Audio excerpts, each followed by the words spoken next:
2025 সাল পৃথিবী কি ভয়ঙ্কর ভবিষ্যতের দিকে এগিয়ে যাচ্ছে?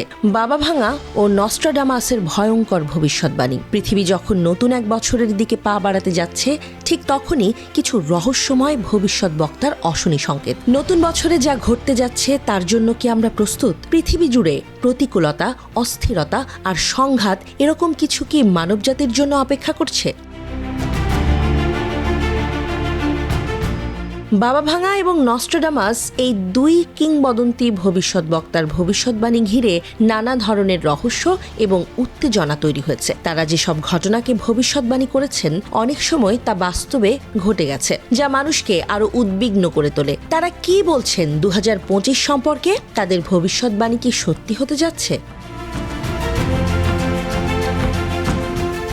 বুলগেরিয়ার বাবা ভাঙা, যিনি আজ থেকে প্রায় 30 বছর আগে মৃত্যুবরণ করেছিলেন। বাবা ভাঙা 1996 সালে মারা যান। তবে তিনি পৃথিবীতে ঘটতে যাওয়া নানা ঘটনা আগেই বলে দিয়েছেন। তার অনেক ভবিষ্যৎবাণী পরে সত্যি হয়ে গেছে, যেমন 9/11-এর হামলা, প্রিন্স ডায়নার মৃত্যু, চেরনোবিল পারমাণবিক দুর্ঘটনা এবং ব্রেক্সিট। এসব ঘটনা তিনি আগে থেকেই ভবিষ্যৎবাণী করেছিলেন। বাবা ভাঙা বলেছিলেন ইউরোপে 2025 সালে একটি ভয়ঙ্কর যুদ্ধ শুরু হবে, যার ফলে ওই অঞ্চলের অনেক মানুষজন অনেক কষ্ট ভোগ করবে। তিনি আরও বলেছিলেন এই যুদ্ধে রাশিয়া শুধু টিকে থাকবে না, বরং পুরো পৃথিবীতে তার শক্তি বৃদ্ধি পাবে। এছাড়াও তিনি প্রাকৃতিক দুর্যোগ নিয়ে সতর্ক করেছিলেন, যা পৃথিবীতে বড় ধরনের বিপর্যয় সৃষ্টি করতে পারে। নস্ট্রাডামাসের ভবিষ্যৎবাণীতে ব্রিটেন সম্পর্কেও কিছু অন্ধকার ভবিষ্যৎ রয়েছে। তিনি ব্রিটেনে খারাপ কিছু ঘটতে পারে বলে আগেই উল্লেখ করেছিলেন। ব্রিটেন কি আবারও কোনো রাজনৈতিক অস্থিরতার মুখোমুখি হবে, যা তার ভবিষ্যৎকে অনিশ্চিত করে তুলবে?